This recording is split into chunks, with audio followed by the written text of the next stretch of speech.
আপোনাৰ সন্মুখত থকা এই গছজোপা ভালদৰে চিনি লওক।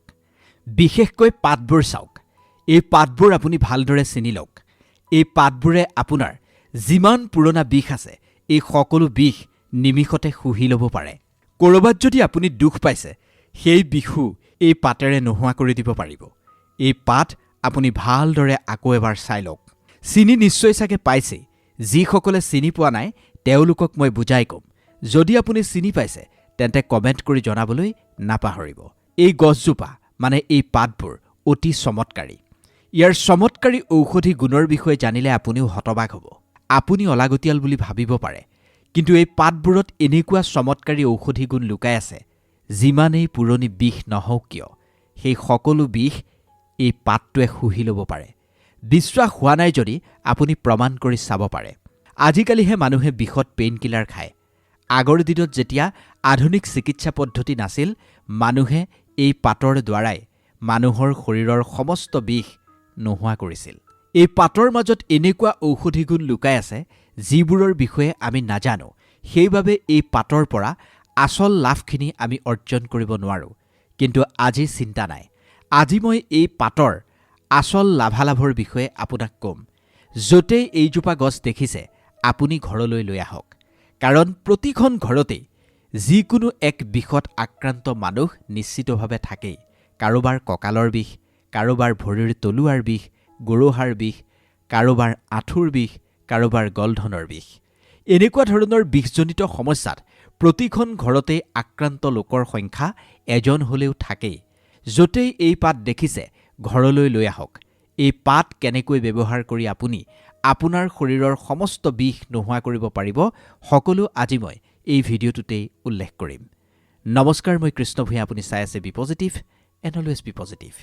প্ৰিয় দৰ্শক, আজি মই আপুনি কেনেকৈ বিষৰ সমস্যা নোহোৱা কৰিব পাৰিব সেই বিষয়ে কিছু কথা পাতিম। এই পাতটোৱে আপোনাৰ শৰীৰৰ সমস্ত বিষ নোহোৱা কৰিব পাৰিব। পেইন কিলাৰ খালে আপোনাৰ ছাইড এফেক্ট হ'ব পাৰে, কিন্তু এই গছৰ পাত ব্যৱহাৰ কৰিলে আপোনাৰ কোনো ধৰণৰ ছাইড এফেক্ট নহয়। এই পাতটো চিনি পোৱা নাই যদি ময়ে কৈ দিওঁ শুনক। আকন গছৰ পাত বুলি কোৱা হয় এই পাতটোক। আকন গছ চিনি পায়নে?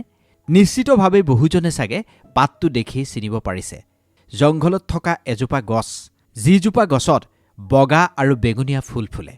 বহুজনে ভগৱান ভোলানাথৰ পূজা প্ৰাৰ্থনাতো এই আকন গছৰ ফুল ব্যৱহাৰ কৰে। কিন্তু অতীজৰে পৰা এই আকন গছৰ পাত ঔষধিৰ ৰূপে ব্যৱহাৰ হৈ আহিছে। আকন গছৰ বৈজ্ঞানিক নাম হৈছে কেল'ট্ৰপিছ জাইগেণ্টিয়া।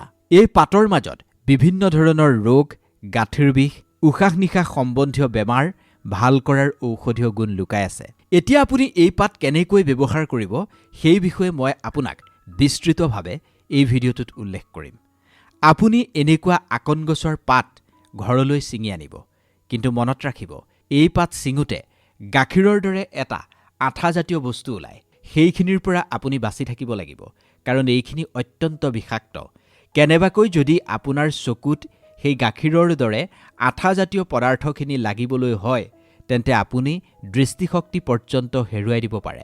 গতিকে সদায় আকন গছৰ পাত ছিঙি আনোতে আপুনি সাৱধান হ'বই লাগিব। যেতিয়াই আপুনি এই আকন গছৰ পাত ব্যৱহাৰ কৰে, এনেকৈ ব্যৱহাৰ কৰিব যাতে সেই গাখীৰৰ দৰে আঠাজাতীয় পদাৰ্থখিনি আপোনাৰ গাত বা হাতত লাগি নাযায়। যদি কেনেবাকৈ লাগি যায়ো আপুনি লগে লগে হাতখন ধুই পেলাব। যদি আপুনি লগে লগে হাতখন নোধুৱে তেন্তে আপোনাৰ হাত জ্বলা পোৰা কৰিব পাৰে। আজি মই আপোনাক এই আকন গছৰ পাতে কেনেদৰে আপোনাৰ সমস্ত বিষ নোহোৱা কৰি দিব পাৰে, কিমান ডাঙৰ সমস্যাও নোহোৱা কৰি দিব পাৰে, সেই বিষয়ে পৰ্যায়ক্ৰমে বুজাই ক'ম। কাৰণ এই পাতে বহু পুৰণি বিষ ঠিক কৰাৰ লগতে ফ্ৰেকচাৰ পৰ্যন্ত ঠিক কৰি পেলায়, যদি আপুনি সঠিকভাৱে এই পাত ব্যৱহাৰ কৰিব পাৰে। বাৰিষাৰ সময়ছোৱাত এই পাত নতুনকৈ সৃষ্টি হয়। আঁঠুৰ বিষেই হওক, ভৰিৰ তলুৱাৰ বিষেই হওক, যিমান বেছি ডাঙৰ প্ৰব্লেমেই নহওক কিয় এই পাতে একেবাৰে বিষ শুহি ল'ব। গতিকে আকন গছৰ পাত আপুনি ছিঙি আনিব। সেই পাতখিনি ধুনীয়াকৈ আপুনি ধুব। এটা ডাঙৰ বাউলত সেই পাতখিনি কাটি ল'ব। দীঘল দীঘলকৈ পাতখিনি কাটি ল'ব, টুকুৰা টুকুৰ নকৰিব। পাত আৰু দুই এটুকুৰা ঠাৰি এটা বাউলত আপুনি ল'ব। তাত অলপ পৰিমাণৰ পানী দিব।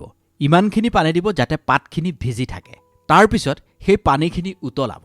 এনেকুৱা এটা পাত্ৰত ল'ব যিটো পাত্ৰত সেই পাতখিনি দি পানীখিনি দি আপুনি একেলগে উতলাই দিব পাৰে। যেতিয়া পানীখিনি দি আপুনি সেই পাতখিনি উতলাব, উতল যেতিয়া আহিব আপুনি গেছটো বন্ধ কৰি দিব। তাৰপিছত পানীখিনি আপুনি ঠাণ্ডা হ'বলৈ অলপ এৰি দিয়ক। পানীখিনি যেতিয়া অলপ ঠাণ্ডা হ'ব, আপুনি সহ্য কৰিব পৰা হ'ব, তেতিয়া সেই পাতখিনি সেই বাউলটোৰ পৰা উলিয়াই আনক। তাৰপিছত এই যে পানীখিনি আপুনি উতলাইছিল, সেই উতলা পানীখিনি আপুনি বিষ হোৱা স্থানত লগাওক।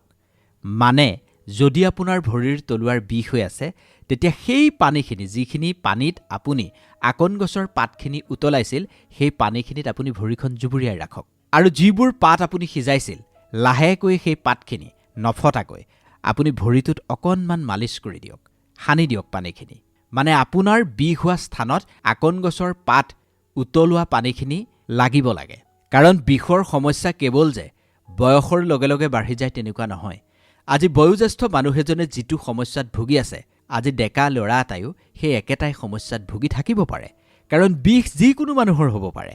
আঁঠুটো যদি আপোনাৰ বিষ হৈছে, এই আকন গছৰ পাত উতলোৱা পানীখিনি সেই আঁঠুত আপুনি লগাওক। পাতখিনিয়ে আঁঠুটোত মানে গৰম পানীখিনিত পাতটো দি সেই গৰম পাতটোৰে আপুনি সেই বিষ হোৱা স্থান স্পৰ্শ কৰক।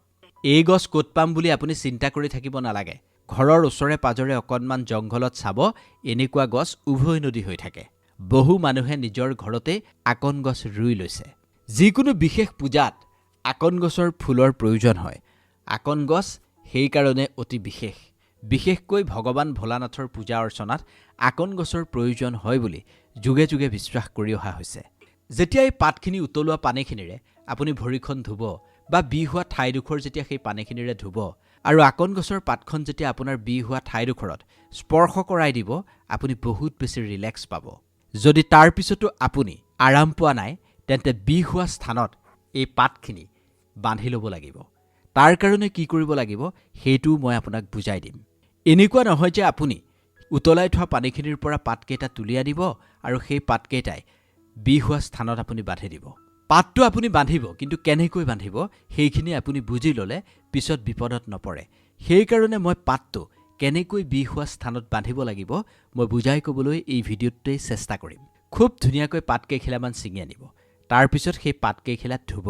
ধোৱাৰ পিছত এখন পৰিষ্কাৰ কাপোৰেৰে সেই পাতকেইখন মোহাৰিব।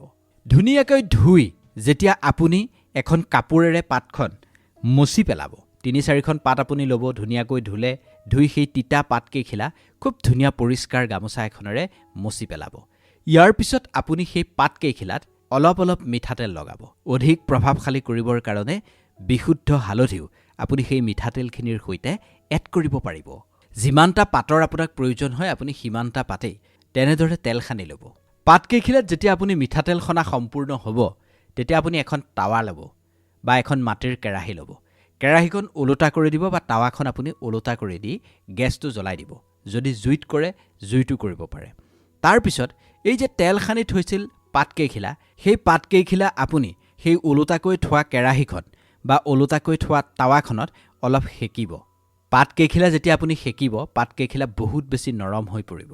কিন্তু আপোনাৰ কামটো হ'ব এই পাতকেইখিলা আপুনি খুব ধুনীয়াকৈ যাতে ছফ্ট কৰে। যেতিয়া আপুনি পাতকেইখিলা শুকুৱাই থাকিব, তেতিয়া আপুনি দেখিব পাতকেইখিলাৰ কালাৰটো অকণমান চেঞ্জ হ'বলৈ ধৰিছে। যেতিয়া কালাৰটো অকণমান চেঞ্জ হোৱা যেন আপোনাৰ লাগিব, আপুনি সেই পাতকেইখিলা নমাই দিব। তাৰপিছত সেই পাতকেইখিলা আপুনি যিটো স্থানত বিষ হৈছে সেইটো স্থানত আপুনি বান্ধি দিয়ক। ধৰি লওক আপোনাৰ ভৰিৰ তলুৱাৰ বিষ। এখিলা পাত ল'ব, তলুৱাত দিব আৰু এখিলা ভৰিৰ পতাখনত দি ধুনীয়াকৈ গুলি সূতাৰে পাতখিলা বান্ধি দিব, যাতে সেই পাতখিলা সৰি নপৰে। মুঠতে যিটো স্থানত বিষ হয় সেই স্থানত পাতকেইখিলা ধুনীয়াকৈ লগাই এডাল ৰছীৰে বা এডাল সূতাৰে বান্ধি দিব, যাতে পাতকেইখিলা বিষ হোৱা ঠাইডোখৰত পেষ্ট হৈ থাকে। যদি আপুনি সেই পাতকেইখিলা বিষ হোৱা স্থানত একেবাৰে পেষ্ট কৰি লগাই ৰাখিব পাৰিছে, তেতিয়াহে কিন্তু আপুনি উপশম পাব। কাৰণ সেই বিষ হোৱা স্থানত তেল বা হালধি লগাই লোৱা সেই পাতখিলা একেবাৰে পেষ্ট হৈ লাগি থাকিব লাগিব। তেতিয়াহে আপোনাৰ বিষটো সি শুহিব পাৰিব। যিসকলে হালধি লগাবলৈ অসুবিধা পায়, তেওঁলোকে কেৱল মিঠাতেল লগায়ো এই উপায়টো কৰিব পাৰিব। এই উপায়টো মাত্ৰ এবাৰ কৰি চাওক। কৰি চালে আপুনি নিজেই গম পাব ইয়াৰ চমৎকাৰিতা কিমান। এখিলা গছপাতেও মানুহৰ সমস্ত বিষ নোহোৱা কৰি দিব যে পাৰে, তাৰ উদাহৰণ এই আকন গছৰ পাত। অলপো পলম নকৰি ঘৰত যদি কোনোবা বিষত আক্ৰান্ত হোৱা লোক আছে, তেন্তে নিশ্চিতভাৱে এই উপায়টো এবাৰ কৰি চাওক। আমি আশা কৰিম আপোনাৰ শৰীৰৰ সমস্ত বিষ দূৰ হৈ আপুনি এক নিৰোগী জীৱন লাভ কৰিব। ভিডিঅ'টো সন্দৰ্ভত আপোনাৰ কিবা কথা ক'বলগীয়া থাকিলে আমাক মুকলিকৈ জনাব পাৰিব। ভিডিঅ'টো যদি ভাল লাগিল অনুগ্ৰহ কৰি লাইক কৰিব, কমেণ্ট কৰিব, শ্বেয়াৰ কৰিব আৰু এনেকুৱা ধৰণৰ ভিডিঅ' পোনপ্ৰথম আপুনি পাবৰ কাৰণে আমাৰ চেনেলটো এবাৰ ছাবস্ক্ৰাইব কৰিব। ধন্যবাদ।